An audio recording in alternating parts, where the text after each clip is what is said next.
All right. Okay, well, we're going to get started then. Haha. Welcome, everybody. It is so great to have all of you here to join us. So this is our monthly series where we do our Green Farmers and Friends.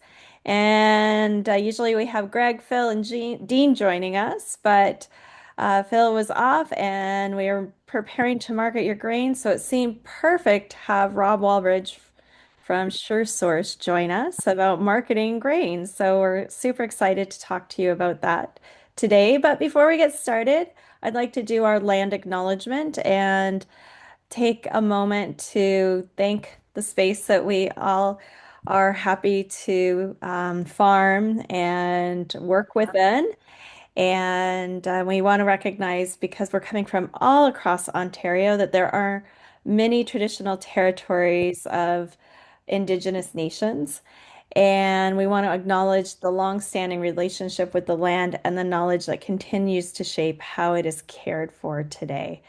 And if you're able to just drop in the chat where you're coming from today and where you are in the organic value chain. Are you a farmer? Are you somebody who supports organics, an advocate, someone who eats organic food? Are you someone who is, in policy? Are you a grain buyer? Whatever, wherever you might fall in that, if you can share that in the chat, it lets us know where you're coming from. And then also, if you could, if you'd like to share your um, Indigenous nation treaties from where you're coming from in the chat, you can take time to do that now as well. And yeah, and then as you guys are inputting that, I want to talk a little bit about who we are here at Ontario Organic. So we've been around for quite a while, and before you might have known us as the Organic Council of Ontario.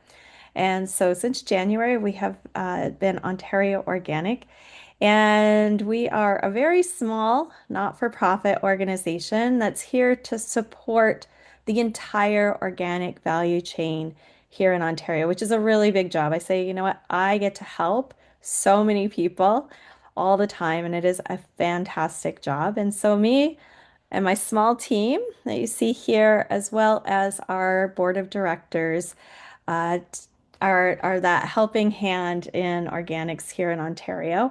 And I want to note, we do a lot of things. So we bring educational webinars, such as you see here. We have special events. We'll talk about some of the events that we have coming up. And we also develop tools to help people in the organic industry, as well as, helping people find funding, answering questions, and so much more. It goes on and on, all the things that we do. And we do build out some of that capacity and some of those connections through our board members. And so we have this September, will be our AGM, and we have a number of board positions that are open. And so if you are interested in a board position, we do have nominations. You can self-nominate or nominate someone else who might be interested in doing that. And we hope if you do have an interest in the organic sector that you might consider applying for a board position. And it's good to see everybody's interest in that. So thanks so much. And Sammy will drop the link in a little bit about that.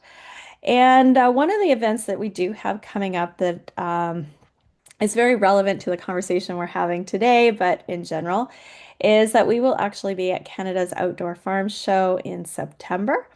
And we have an organic, Ontario Organic Pavilion. So we have some booth spots that are open. And if you're interested in showing there, everything is sold out at the farm show. And so what is left is just our few organic booths. We just got that pavilion in the last few weeks. So we're really excited that we're able to bring that opportunity to the people that would be interested in that. And so what we do is ask is that you're based in Ontario and serving Ontario customers. And then hopefully you can join us with a booth. And if also just to note that September is Organic Month. It is a big celebration month for us. We have all sorts of events happening. And we will also have a social happening in the afternoon from 3 to 5 p.m. And we'll have opportunities for people to have talking tables if they want to talk to people at that. And we're looking at, and actually, I don't know, Rob, if this is confirmed or not yet, that Argus will be doing a grain market presentation as well. Is that been confirmed? Confirmed. It's been confirmed. Okay, yep. So we'll have that there. And then, of course, we'll have wonderful organic beverages, alcoholic, non-alcoholic, as well as some foods and cheeses and that kind of thing. And so, yeah, we hope you can join us at the Canada's Outdoor Farm Show happening in Woodstock. And yeah, so let's dive in to today's conversation. I'm really excited about this one because Rob, you haven't been, I think you've attended, but not part of the conversation. But we've really just been having a fantastic year, really, of seeing how this whole grain farming thing happens and all the tools you use and the very complicated relationship that you have with the land and deciding what to grow and seeds and equipment and on and on and on. And we're now getting to we asking about how do we market this? We've made a product and how does marketing happening? So we have joining us again, Dean Martin. So Dean Martin's from Harrow Organic Farms, and Dean has two different locations that he farms. So one is in Harrow and one's on Pelee Island. And if you guys have listened, he has to bring everything across on a ferry to get things over to that farm and has very different weather systems that are happening there. And Greg is, I think he's our most northerly of our panel members. So he's a very different season than Dean and Phil is usually joining us as well, but he's not here today. And so, yeah, 430 acres in the Dundalk Highlands. And so that's what he's been talking about each time. But we have a brand new panel member today joining us. So Rob is coming us from us to us from Sure Source. And I don't actually have it written down here. Sure Source. What's the I know there's a second word with Sure Source. Agronomy? Yeah, well, sure source agronomy and sure source commodities. Okay, yes. I'm like I know it's there. And I usually have I have the questions for today, but I don't have your bio here, Rob. So why don't you tell us a little bit about what you're doing yourself and Rob was a long-term board member of Ontario Organic and continues to work with us daily, and we do appreciate him here at Ontario Organic. But do you want to talk a little bit about what you do and your background there, Rob? Sure. Well, I've worn a lot of hats over the years, but currently working with Sure Source, both on the agronomy side and grain marketing. So we focus on organic grain markets and inputs, working with farmers basically across North America uh, on both food and feed grains. So, and I live just outside Gatineau, Quebec. So I guess I'm the most easterly member of the panel today. Yeah, yeah. And But it's great to be here. it's great to have you, Rob. Rob, have you farmed grain in the past, or have you only been in this like agronomy marketing part? I grew up on dairy and cash crop farms conventionally, and then grew a couple crops of organic soybeans on when I was farming with my parents south of Ottawa, and I rented some ground that was certified organic, or I transitioned to organic and produced a couple crops of soybeans while I was before my wife and I bought our own farm, and I went into vegetable production for a number of years. So Okay. a Okay. little bit of a background on the grain side. Yeah. And then how did you get into this being, what your focus was as your work? Just kind of accidentally. I worked for a number of years with the Organic Meadow Cooperative as basically doing extension and recruitment support for organic dairy farmers. And then opportunity came up in 2016. I was approached by Thompson's Limited to join their team and as the kind of organic lead there, help develop their organic grain and agronomy programs, and so I joined them full time in 2016, and then moved over to SureSource about 6 years ago. Okay, so 10 years of doing this all about the grains. So very exciting. All right, so Greg and Dean, a question for you guys. Are you harvesting yet? Are we ready to go to market? Where are we sitting with the season? And yeah, I see Greg nodding his head, so we'll go ahead and start with Greg. The wheat's coming off right now.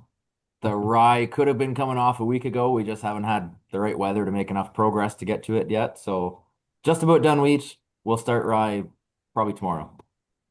Okay. All right.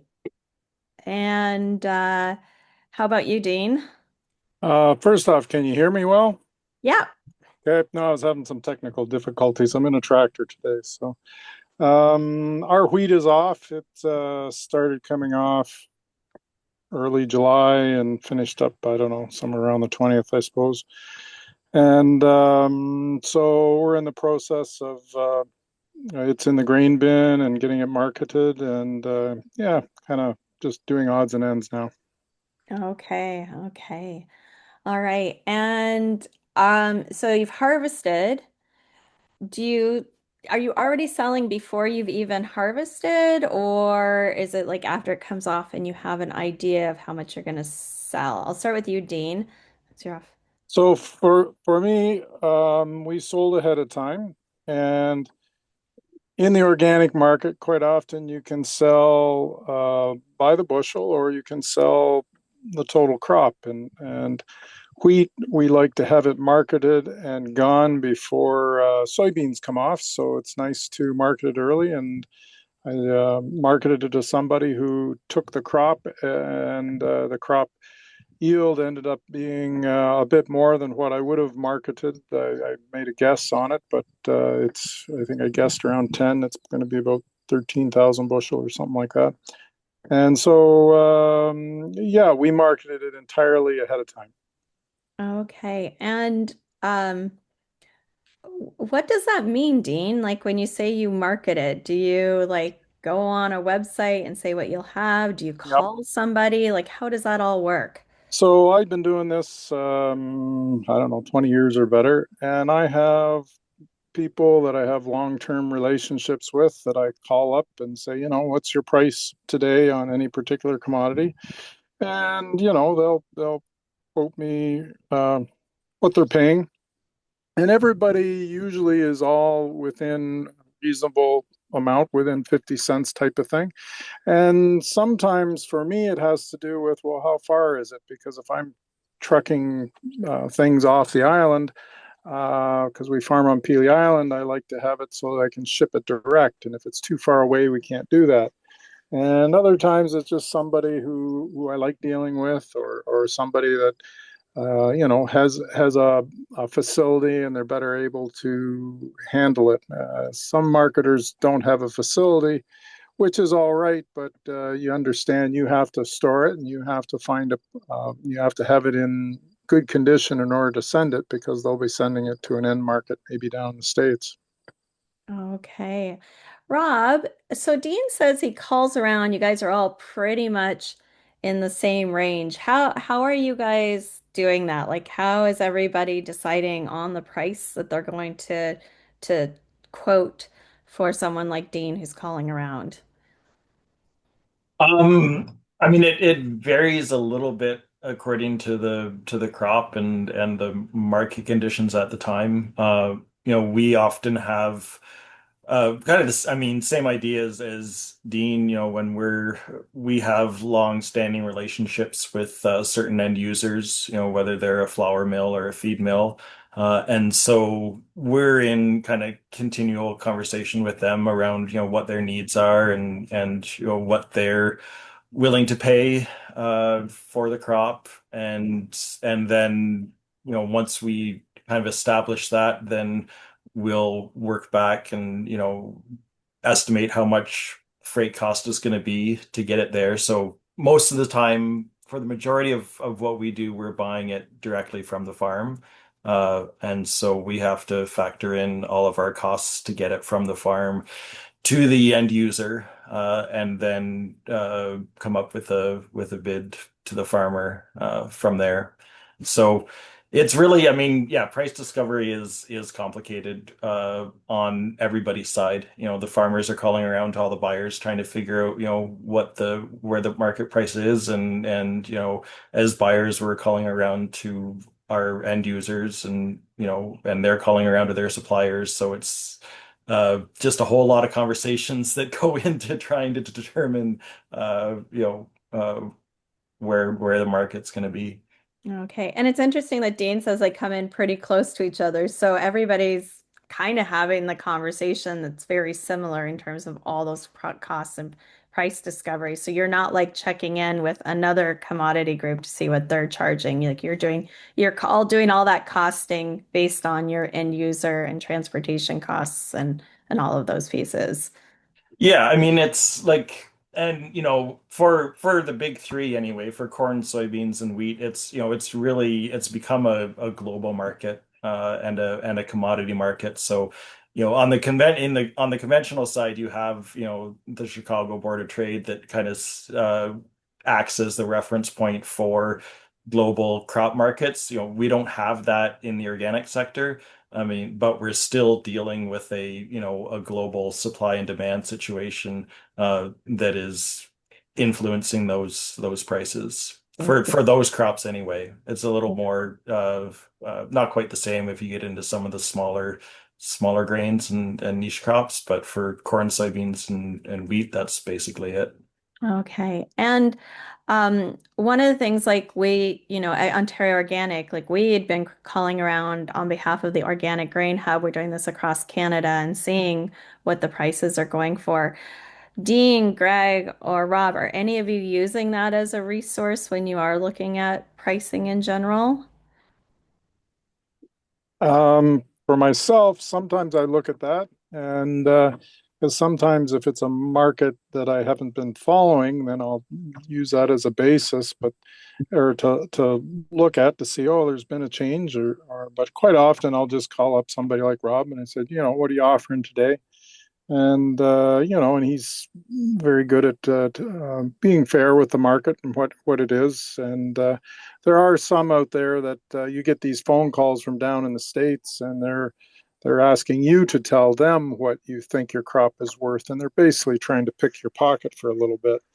And but when you deal in Ontario and you deal with some of the normal marketing routes, and it's all they have long-standing relationships, and because if they start not being nice to guys, then they're soon out of business. So um, it's nice to deal in Ontario. That all makes sense. All right. Well, Greg, I'm going to come back to you for that first question, and I see your hand went up. I don't know if you were going to add more to that. I was going to say that I've used the hub before. Now and again, I have to go looking at prices and I'll use it. I was just going to emphasize something that Rob was saying, and that there is that big three. It's like there's the corn, the soybeans, and the wheat. And then for all the smaller stuff, it can be a totally different world. And so, like if you're newer getting into this, corn, soybeans, wheat, they're nice and liquid, and there will always be somebody who'll take it at some price. And maybe you don't love the price. You know, maybe you've got some wheat that's moldy and you can't get it lower than 14.5% and whatever, but like you can move it. But it's like if you had a bin of spelt a couple of years ago, you could take it a couple of birthday cakes before you were able to get rid of it. Like some of those niche markets are their own thing. And so I've seen a couple organic guys get stuck in that where it's like they're in organic and then it's like I've just heard this great thing about this one weird type of wheat and I'm going to try it. And you have to really understand what your risk tolerance is. It's like, hey, what if you didn't get paid for that for 3 years? And what if you couldn't move it out of that bin for 3 years? And we straddle that a little bit. Our rye crop, um, we generally have a bin reserved for it. We will bring it off. I almost don't listen to any of the offers that come the first month after harvest or so. You kind of get through beans and you get partway through corn and you get good specs on it and you send it away. If you're going into the milling market, you absolutely need protein and falling number before you can seriously talk about marketing the rye. It will be fairly low ball numbers until then. And sometimes there's no offer at all. Sometimes you kind of have these specs and nobody is buying rye at the moment. And so you just kind of relax, and in February somebody's looking for those exact specs. And so it's like you can make an easy transaction then. But especially for guys who are coming newer into organic and it's like, oh, I've finally gotten over that hump and I'm growing certified organic stuff. What's the first thing I'm going to grow? Something oddball that has a really good price tag if I get it right. I recommend against that. You recommend against that. Now, how do I know if I am a buyer that you've got that spelt sitting at your house with those specs? Or not spelt, yeah, rye. Yeah. Because if I was trying to get rid of that spelt, I probably told everybody that I had spelts. And so you would give a call to Rob and Rob would go, oh yeah, I know some poor guy who's got a bin of spelt. I can talk to him. Let me see. And then that's where the brokers become a critical tool for you. And it's well worth having them in the middle. Um, if they know that you've got spelt and you can't move it, they may have 17 different people that they can talk to see, hey, and if you don't need it now, when might you need it? Because some of these buyers will indicate that it's, hey, we've got 4 months of this or we've got 6 months of this, but we might come back to the market in 6 months, or we might line up something up for 6 months from now. And so even if you can't move it right away, somebody like Rob can help you make that plan to move it later on. Yeah. And so, Rob, are you working like in a big world of spreadsheets over there? Like, what's happening that Greg's got this spelt hanging out there with these specs? Yeah, it's we have like a CRM tool called Zendesk, and so essentially, yeah, it's just constant note taking and uh, yeah, if I try to really encourage farmers to let me know what they have available, because exactly as Greg describes, then if somebody comes to us looking for something, I can go into my database and say, hey, yeah, I remember, or I don't remember, but now I see that Greg called me 2 months ago and said he had a bin full of spelt, and so I'm gonna call him back and see whether he still has it. Yeah, so it's really to the benefit of these farmers to be contacting at least the big three, if not more, with what they're holding, even if they can't move it now, but so everybody knows that they have it. Would that be accurate advice? Yeah, I mean, because you never like, yeah, you never know when an end user is going to call up and say, hey, we're looking for this, how soon can you get it to us? And then, so if I know where it is, and if they're in urgent need of it, and especially a smaller crop like rye or spelt, the markets come and go, and so if I know who to call right away, then I can get it, find a home for it and get it moved, usually at, a decent price because when they call, they need it. So Okay. I As would say an awful lot depends on what you've got for storage on your farm.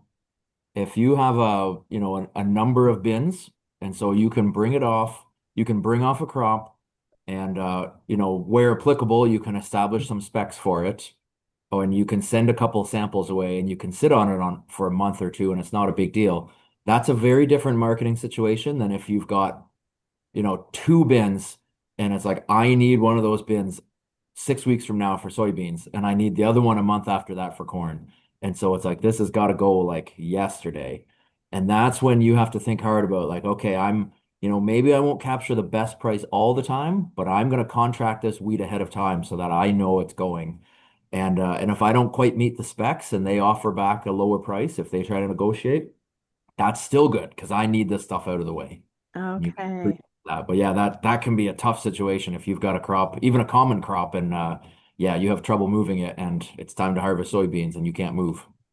Okay. you, And you have to know we, your specs, because if you have to have the moisture content, you have to know the falling number of wheat, and because if your quality isn't perfect, if your quality is poor, then your marketing, you probably have to market to somebody that has an elevator that can take it and mix it in with some other things. And so that's very different than somebody who has a desk and is just going to market it and send it to New York. And then when it gets to New York, they reject it and they send it back to you. Yeah, yeah. Okay, well that all makes a lot of sense. Um, and so I think my question is, what does a bin look like, and how much does a bin cost that your limiting factor is the number of bins that you have? So a bin is like a big round silo, galvanized, quite common on the farms. I'm not sure what the costing is of a bin, but a 10,000 bushel bin would probably be about $50,000, I would think. And that would hold quite a bit of acres. That would hold I don't know what's that. That's probably like 100 acres of grain or more than that. But when you have a bin, you can aerate it, which will dry down your grain, or you can, if you have a couple of bad wagons, they mix in with other things. And so it's quite nice to have a bin. But if you're only dealing with 50 acres, it's kind of hard to do that. So you might want to sell with somebody who can take delivery on it right away at harvest. Okay. Now, Greg, I want to get back to the question I asked Dean at the beginning. And I guess that is, how are you selling yours? Are you doing what Dean has done? He's got these long-standing relationships, but you're newer in this. Like, how did that all look for you, kind of moving into it? And then what are you doing now?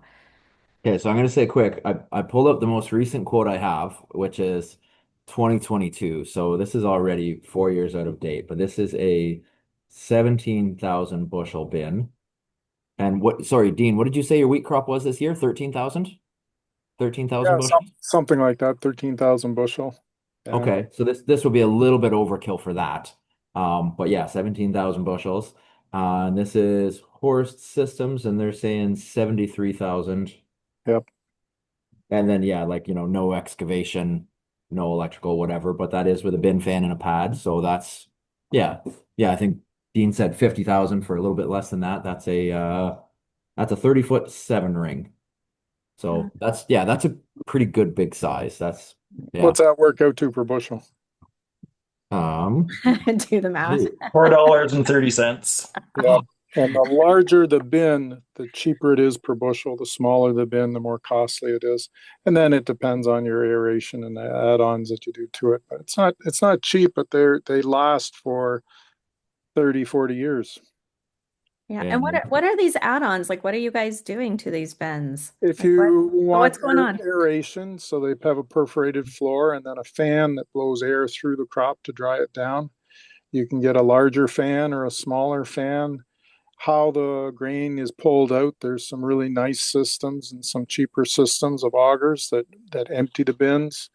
And there's you can even put a dryer. My one bin has a grain dryer on it, which has a heater of gas air that heated air that goes in and will actually dry down grain, corn that's high moisture. So there's all kinds of add-on things that you can do, and it makes it more expensive or less expensive.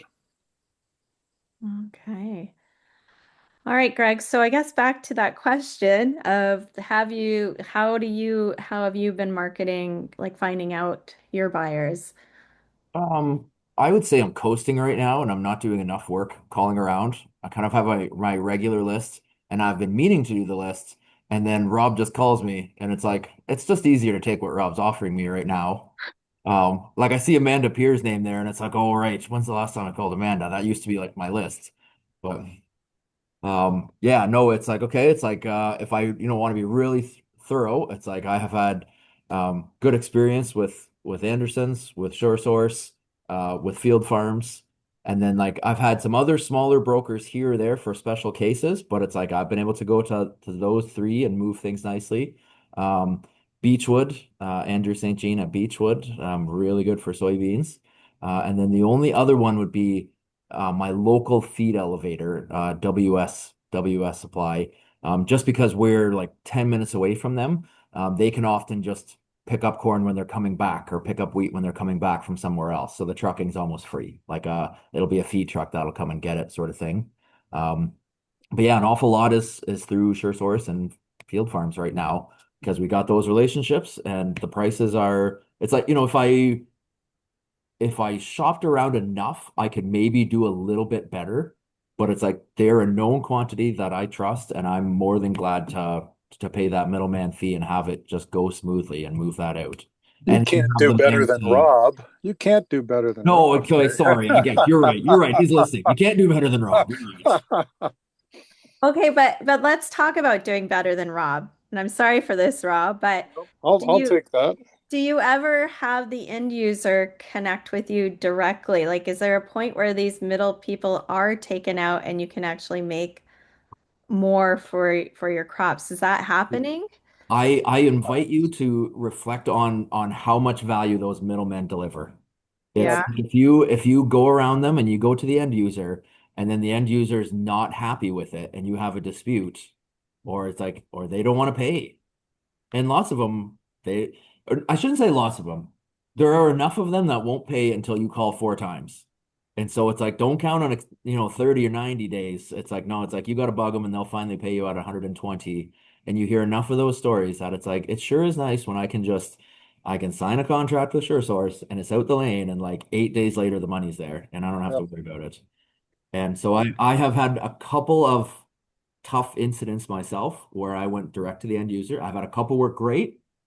I've had a couple where it was just enough trouble, just enough friction that it's like, yeah, it worked out in the end, but I'm worried about it the whole darn way, and I didn't need that. I have other things to worry about. Yeah. So A sorry, that lot of wasn't the answer you're looking for, but a that lot No, of the I don't know how it all works. So I'm like, does that happen? Is those are those trade those selling direct happening? So a lot of the end users don't like to deal with the farmer because it's small lots and the quality varies. And if they deal through a middleman like Rob, he's responsible for that. And so in the case of wheat, there is one buyer who handles a lot of the Ontario market, and they won't deal with farmers anymore. They did at one time, but I don't think they deal with any farmers. You'll also get people who are marketers, and they're like Rob, except they don't have a facility. And quite often they'll offer 50 cents more per bushel. And a lot of these guys are very good, they're very reputable, but you have to really know the condition of your grain because I have had grain that was shipped to, I'm trying to think where it went, South Carolina, and they got down there and they found a problem with the grain that I was unaware of, and they sent the truck home. Sending that truck home was $6,000. And I had to bear that because it was my responsibility to have good grain, and it was a specialty crop. It wasn't one of the big three, and you just take it on the chin. And I brought it home, reconditioned it, cleaned it, and sent it back to him in good condition. okay. So talking about that cleaning piece, the condition, what does that look like? What are you doing with the seed that is coming off before it is heading to market? So for me, the wheat is generally just marketed unless there's an issue with it. In the case, I think it was barley I had, and it had a small insect issue. And I put it through a seed cleaner and gravity table, which cleaned that out. And then I filled it with diatomaceous or put some diatomaceous earth in. And so I was able to condition it. And hardly anybody out there has that kind of facility, but we just happen to have.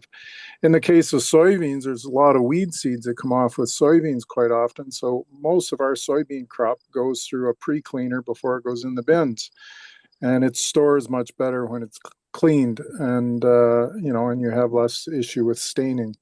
And so quite often it's in the organic industry for soybeans, it's quite good to have some kind of a pre-cleaner before it goes in the bin, just to ensure that the weed seeds are taken out. What is a pre-cleaner, Dean? It cleans before you send it away. So a Is it rotor. wet or is it like some dry thing or No, it's a set of screens that takes out fines. Some will take out the larger material like pods, and some will take out the small weed seeds. And so it's kind of a rotating drum. On a lot of the guys have that rotating drum, which is a coarse screen that the soybeans don't fall through, but small weed seeds do. And so quite often we put the entire crop through something like that, and we'll have, off of if you take 1,000 acres of beans, I'll have a truckload of weed seeds. Okay. And what do you do with the weed seeds? Sorry, I got distracted with Yep. Greg's pictures there. Weed seeds, we just pile them up and let them rot down, and eventually you spread them or get rid of them. But I'm always hesitant to do that because weed seeds are so pervasive that you don't want to spread weed seeds on your field. So until they're like rotted down for about 5 years, I just let them sit in a pile. Okay, okay. How about you, Greg? Do you condition, clean your seeds in the same way? Oh, you're on mute. We have a rotary cleaner that a lot like the one in the picture there, just a lot rustier, but same functionality. It's the same thing. Setting the combine so that it produces extremely clean grain in the field in weedy conditions is usually so difficult that you give up half the combine capacity. And so it's, some years it's worth it. It's like if you got 5 days of perfect weather in front of you and a crop that's only a little bit weedy, it's like, okay, let's try to bring it off perfectly clean. Usually the better value is to just get the crop off with that 1 or 2% weed content in it. But the weeds are generally a lot greener. And some of it won't be weed seeds. It'll be like little bits of stem and leaf and whatnot. And a lot of the time they've got some moisture. And so it can be detrimental to the crop to have that much green material with it, that 2% or whatever. And so yeah, you're better to screen that out and get rid of it. And then the crop will store better. And if you're aerating it down a little bit, it will dry a bit better. And then it'll be more saleable later on. If you Okay. got Yeah, if you bring off a whole bunch of green stuff and it goes straight into the bin, it tends to accumulate in the center of the bin or along the outsides, depending if it's heavier or lighter. And a lot of the time it will mold, even if the crop doesn't.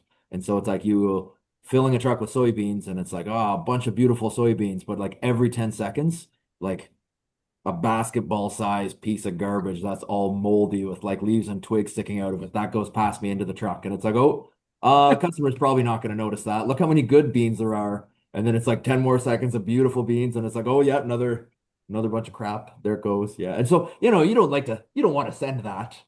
If Yeah. there's, a little bit of stuff here and there, it's like, okay, they're going to screen it when it gets there. But like they don't want to pay trucking if you're going to send them half a ton of stuff mixed in with good beans. So Right. Yeah, that makes sense. Rob, from your end on receiving the product that's there, um, in terms of how much it's been conditioned, how much it's been cleaned, do you see any difference from your organic producers versus conventional, or is it, you know, or do you just kind of get mixed what's coming into you? Yeah, we only handle organic, so I Oh, can't really speak to um what the the other yeah, ones. Yeah. the other ones. The other But I mean, ones. just to like, yeah, I mean, I think, yeah, obviously, with organic fields tend to have more weed pressure in them. So, it would stand to reason that if it hasn't been pre-cleaned, you're probably going to get more, more foreign material. And when you're like most end users will have a certain tolerance for what they call foreign material, and which would include weed seeds and that type of thing. And so and it's usually depending on the crop, it's 1 or 2%, and then anything over that, they're just going to deduct that from the weight of the truckload, and so the farmer's not going to get paid for that. Okay. And do they have people then at that end that's the miller or whatever that's then just doing extra cleaning? Like, do they put it through another round of cleaning there, or are they just pulling stuff out? How does that work if they aren't getting a great crop? Yeah, so yeah, I mean, again, it depends on the crop, it depends on the end user, but yeah, for in most cases, they're gonna have to screen it and clean it to meet, especially if it's going in, for food use, for wheat or soybeans, that type of thing. They're gonna put it through an additional cleaning process before they can mill it. But they don't want to have to, deal with really dirty crop or because it takes extra time and it's extra expense to have to try and so they'll have tolerance levels. So they'll charge us, they will, add a charge or put a discount on the grain if it's if there's too much foreign material in it. Uh, or they may, above a certain level, they just may say no, like, our equipment can't handle this, we're not set up to deal with something this dirty and they'll reject it outright. Okay. And then do you send it back to the farmer or does it come back to you? How does that usually work if it gets returned? Again, it depends a bit. It's a case by case scenario there. And so often, and again, it depends on, yeah, it depends some if it's down in the States and that happens, and we try to avoid that obviously by, by having samples checked beforehand and communicating what the specs are clearly, but once in a while it happens. And so, and like Dean mentioned, it's really expensive to have to bring it all the way back. So in that case, what we'll often do is try to find an alternative for it. And again, that's where it's really handy to know a bunch of have a bunch of contacts. And so if it's going into a food grade facility and it's rejected, then we'll start making calls to the feed mills in the area and say, hey, could you handle a load of this? And what are you willing to pay for it? And of course, at that point, they know that they've got you over a barrel because you've got a truck full sitting there that so the price usually isn't the top of the market in those types of situations, but it usually works out. It's usually a better alternative than having to truck it all the way back to the farm. Oh, Um, yeah. so yeah, it really depends. If it's close to home, sometimes, and we'll, it's also up to the producer, what they want to do with it. So, we'll call the farmer and say, hey, guess what? Uh, your load got rejected. What would you like to? And then we'll offer the alternative and say, you want to bring it home? That's fine. Or, here's what we can do with it, and we'll kind of lay out the options and the costs for each and go from there. Yeah. And speaking of foreign, like sending it to the US, are you also sending the crops to other countries as well? Like when you're looking at buyers, is it international that, you'll be shipping to, across overseas and that kind of thing? Yeah, like for Ontario crops, most of them either stay in the province or we have some Quebec markets or they move to the States. We don't do a lot of we don't do a lot of export overseas for Ontario crops. We have a foods division that operates out of Western Canada. And they do more export to Japan and Korea, places like that of some of the Western grain crops. But here in Ontario, again, we're talking big three. They're primarily just either staying locally or crossing the border to the US. Okay, I heard this story about how we have a certain pea size that's perfect for pigeons in China. So there's this huge pea market and organics that get exported because that's like the perfect size for their pet pigeons and their racing pigeons and what have you. And the market is probably one field would fill the entire market. It's Yeah, yeah, possibly. tiny. Oh, that's There's a a lot of lot of pigeons. these little niche markets, and everybody jumps into it, and it's destroyed in So you're not going to grow peas, Dean, for the pigeons in China? not today. All right. I want to be, I definitely have some more questions. This is a really interesting topic and I'm obviously learning a lot about all of the processes and I'm hoping that the people attending today and on our recording are as well. But I do want to open up to any questions that we do have from our audience here and make sure we do have some time before I ask any additional questions. Do we have anybody here who has any questions I'd like to ask, or you can drop them in the chat?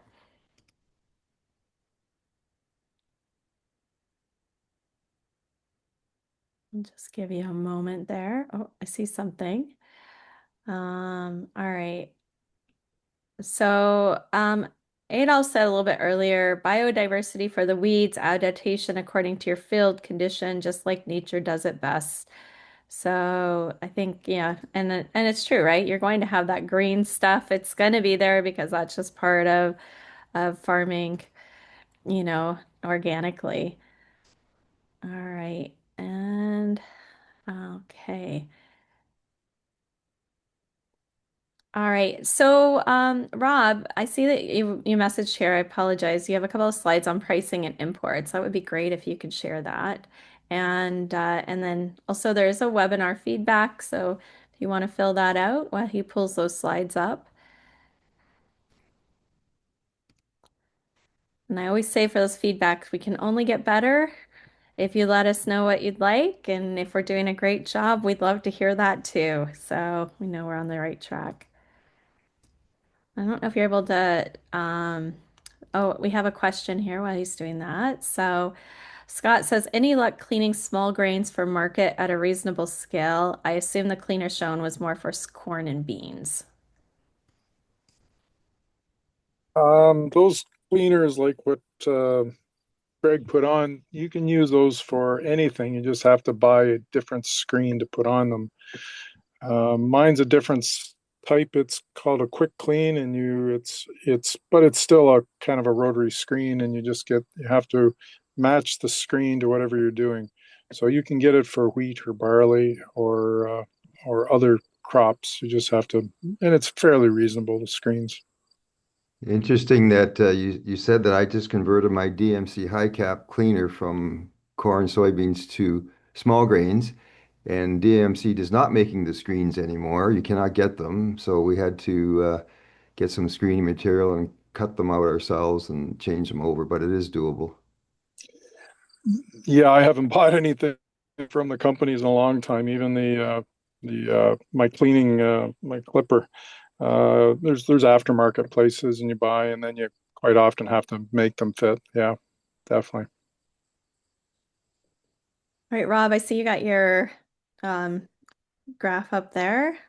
Yeah, I just stole a couple images from the latest Argus update. So Argus Media does publish a kind of a weekly organic grain market update. It's obviously based out of the US, so these are all US dollars and market prices. But I mean, it is the US represents our largest export market for corn and soybeans anyway. So this graph here kind of shows the current trend. So I mean, anybody in the industry knows that organic corn prices have really gone up over the course of this year.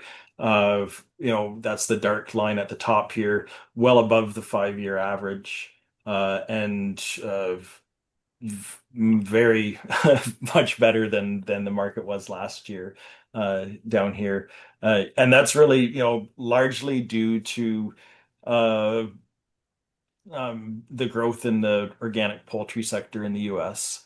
Uh, so right now, a year or two ago, it was heavily impacted by avian influenza, which had a huge impact on the number of organic poultry in the US. The industry has recovered now, and so layers and broilers are at record levels, and that's really helped drive prices up. It also shows here too the general trend, where prices do tend to rise over the course of the year. So, that's where if you're looking at the cost of storage, you can decide whether or not it pays to put up storage and keep a crop in storage, depending on the price trends. And then we can look at the same here if I can get it to flip forward. So these are soybean prices. Again, soybean prices, well, sorry, soybean prices have been a little bit more stable this year. Again, compared to the average, still better than they were last year. But we haven't seen the same kind of spike in soybean prices that we have in corn.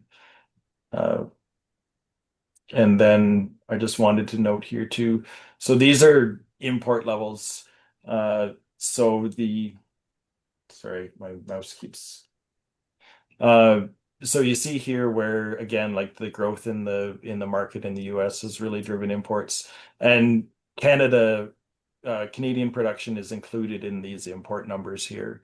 So you can see the orange bars, the gray and the orange represent this year's crop, and then the blue bars represent last year's crop. So you can see, where imports are well ahead, especially uh, the last couple months, corn imports have really jumped. Uh, and then if we look at the same situation in imports of soybeans and soybean meal, uh, again, you can see where they're well ahead of the previous year. Uh, and the US is about 90% of the US soybean market is filled by imports. So North America is heavily dependent on imports of soybeans and soybean meal to support the livestock sector. Corn is usually North America tends to be close to self-sufficient in corn, but just due to the poor crop last year and the growth in the demand from primarily the poultry sector, we've seen a lot of corn imports coming into the market as well. Okay. And it's So interesting that it just keeps going up and up and up. So it's just consumption on their end. I mean, you explained the poultry market, but for the imports going up as well.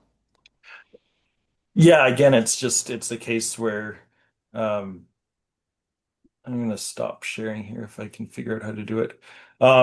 Yeah, there's just the poultry sector in the US continues to grow, and it's growing at a faster pace than uh, crop production is. So uh, there's only one way to fill that gap, and until production catches up, that's with imports. Okay.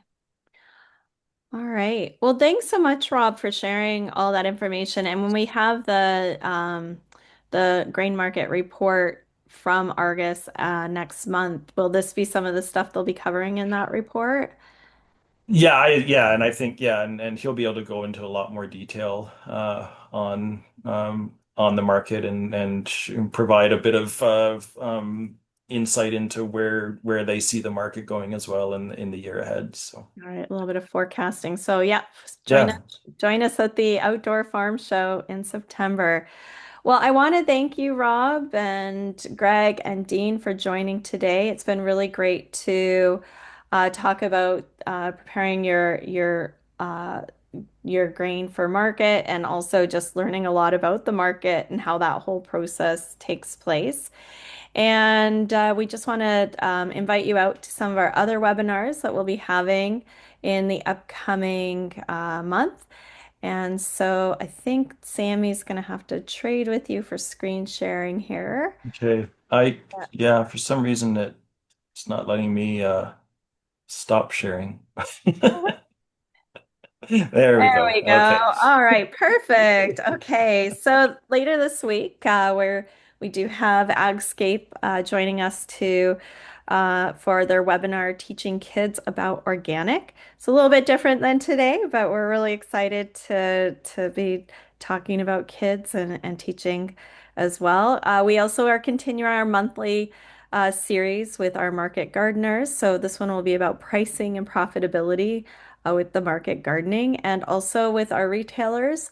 Our monthly series will continue with them selling organic without selling. And we're looking forward to that happening as well, August 17th. And we also are hoping we can get you guys out onto our farms for our last couple of tours that we have for our Feed on Farm tours. So we have this coming weekend. We are going to be at Southbrook Vineyards, and this is an absolutely wonderful day. We did it last year. So we've been sponsoring some research with the Organic Science Cluster. And so Brock University has been working on a project where they've been planting native species along in the vineyards to deal with pest control and or as a method for pest control. And so they've been working with different species, and we're going to be walking with the researchers as well as the vineyard manager and learning about how that research has been going. But if the science isn't enough to motivate you, which as a scientist, I love that part. At every single stop, we stop at a different grape variety, and we have the wine tasting from that particular block as well. So we get to have wine tasting as we go through this tour. And then we will wrap it up on their patio with a beautiful wine and charcuterie and all sorts of cheeses and social event afterwards as well. So we're hoping you can join us on Sunday. And we do have special pricing for our members. So if you're a member, you can actually use a code or you just check it when you get in and it's I think $10 off, 20. What is it, Sammy? Sorry, I don't know what the member pricing is, but it's cheaper. It's $20 off. $20 off. All right. So for our members, we do have a discount for you. And then September 19th to wrap up our Feed on Farms tour, and of course to celebrate Organic Month, we are at the infamous Finnings Farm. So we're looking forward to an afternoon wagon ride. Marcus Finning will be leading that, and we'll also be able to purchase a large bag of organic produce from the Finnings Farm when you come out from that if you'd like. So we're excited to have that happening on September 19th. So thank you so much, everyone. If you're not a member already with Ontario Organic, we have a couple of things that are happening. We've been working on our Organic Action Fund. And so, our Organic Action Fund is where you can actually put money towards the three pillars of different things that we've been working here at Ontario Organic. So we have education extension, we have our data, and then our advocacy. So if you'd like to donate to us, we would really love that. It's really helpful to keep our organic industry strong here in Ontario, and we do that through our memberships and through donations. And if you're not a member and you would like to become a member, we would love to have you join. We have a membership for every single person out there. So, organic advocates to our producers, to allied associations, and our impact partners who donate a percentage of every sale right back to organics here in Ontario. So, thank you so much for joining, and we're back next month. I don't know what the topic is for next month. Sammy, do we have that? Dean, do you know what the topic is for next month? I'm not sure we have a topic yet. Setting it, I guess, preparing to harvest or something like that. Yeah, We'll try throw not in the to throw duplicate in what the we're doing chat. today. Yeah, throw in the chat what you'd like to hear about next month and I don't know, maybe you guys were going to be so busy we weren't planning on doing September. I can't remember, but I laid it all out in April, and I only had so many ideas in oh, the you ran out of ideas. All right. yeah, Well, which is easy for me. But anyway, it'll be something as exciting as today. that's awesome. All right. Well, thank you so much, Dean, and thank you, Greg and Rob, for joining today and for all attending. It was really great to see you and learn so much about this market and preparing things for market. And we look forward to seeing you at our next Grain Farmers and Friends. Have a fantastic day. Thank you. Thank you. Bye. Take care.